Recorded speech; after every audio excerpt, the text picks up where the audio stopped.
Dear Virgo, because it is your season, you are first. And this is for your Virgo new moon. Let me show you something here.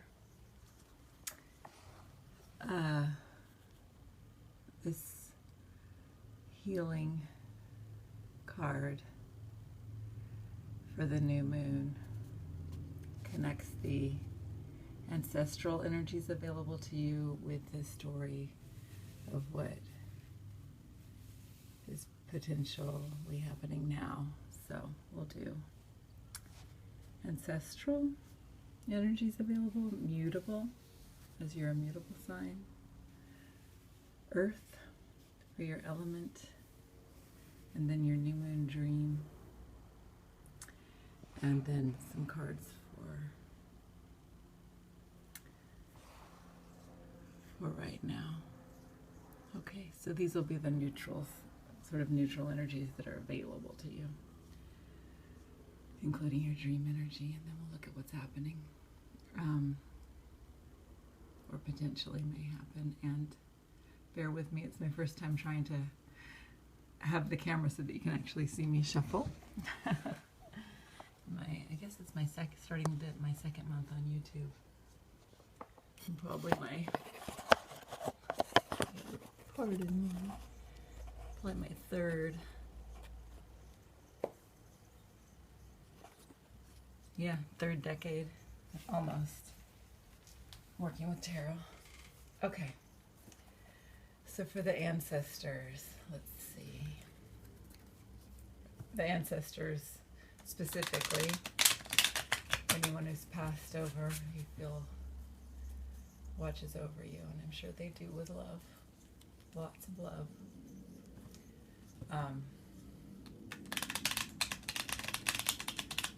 What they're providing for you now, okay?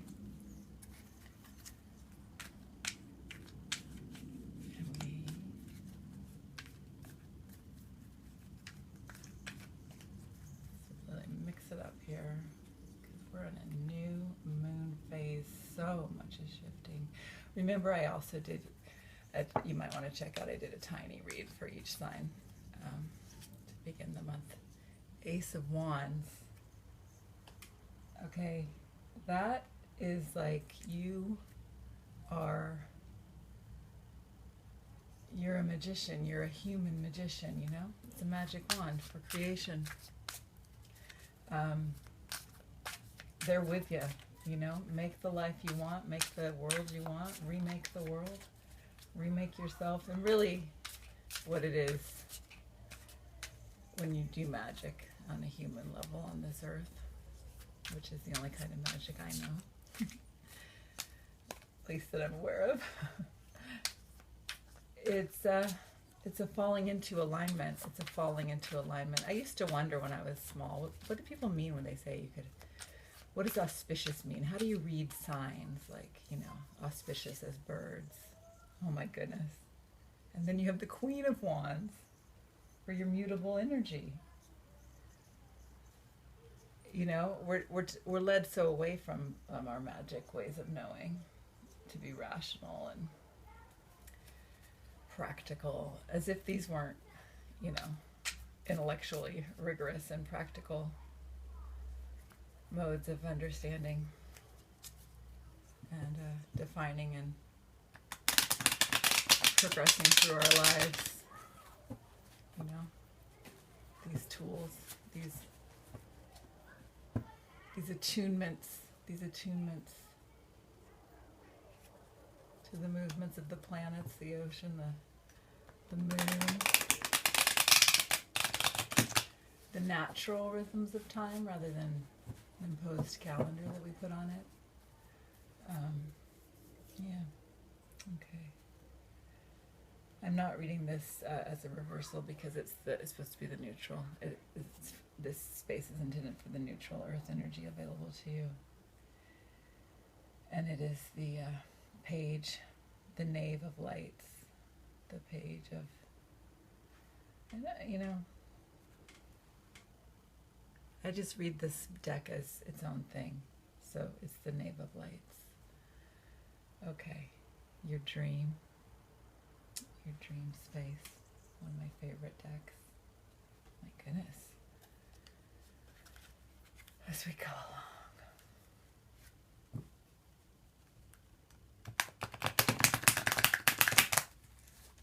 And I already did like, I reshuffled for a really long time for everyone just to get kind of started into this new moon, you know. It's like that once a month deep clean, right? Anyway. It may have been slightly OCD how much I shuffled, but hey. I think Virgos could have a little empathy for that. Let's see. Not to be silly. I'm just kind of in a light mood after, whew, it's up and down a little these days. There's a lot of grand thresholding.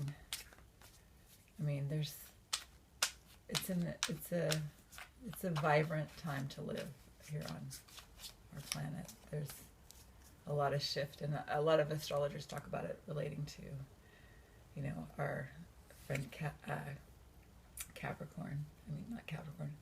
Capricorn is our friend, but our friend Saturn in Capricorn from 2017 to 2020. Okay, you have 2 aces of wands. You have 2 aces of wands in your dream space, and what you're hoping for, right? What you're hoping to do, to make, to experience, to reflect on, to engage with. Yeah, I'd say to experience and to sort of let yourself fall into place with, you know, any new abilities, capabilities, disciplines, but also just solace and comfort and joys that you're trying to move into as well. You know, a satisfaction, a feeling of, you know, just the ability to make the life you came here to live, you know. Move yourself, gather yourself, and step inside yourself into a knowing of all you're capable of. And then we have, you know, here we go, this lollipop from your ancestors, this other magic ace of wands. They're with you. They are with you.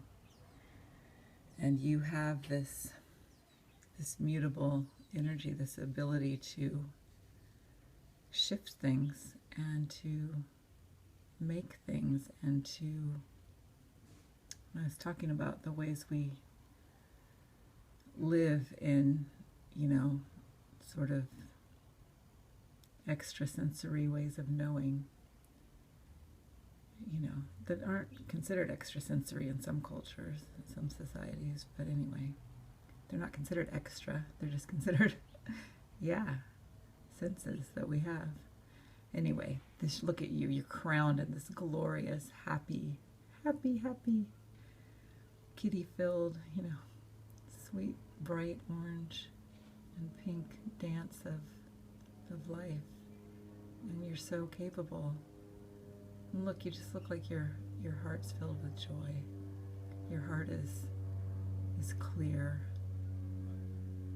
It's open, pulsing, brave, and soft. And then you have the earthly reflection and care. And sometimes that could go into worry, but remember that we can decide how to hold these things, these energies. You know, use them in the gentlest way. Use your intellect not to sort of feed upon itself in this cycle of, you know, sort of reinscribing any old stories, old traumas, even outdated ideas. We kind of fall through space now into a new way of holding ourselves present. You know, old ways of navigating relationships, or just the way that, you know, our societies are set up, or the definitions we hold of ourselves or others. All of this is shifting now. I've been talking about this in a lot of videos. I won't try to go into one of my little semi-sermons right here, right now, but remember, any care, this sort of intellectual, thoughtful care, is gorgeous. It's gorgeous energy.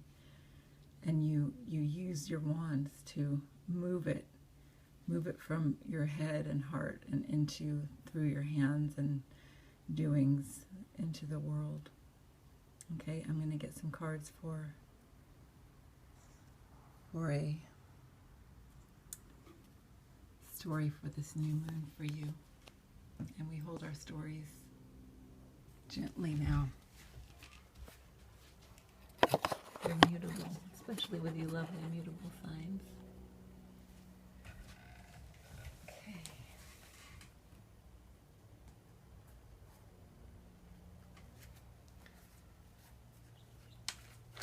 Oops. Oh yeah, just gonna.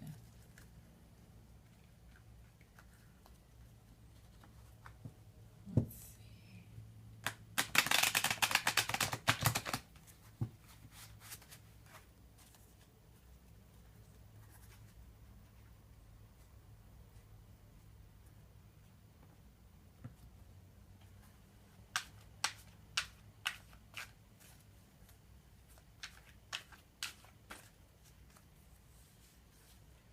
None of us are. Oh my goodness.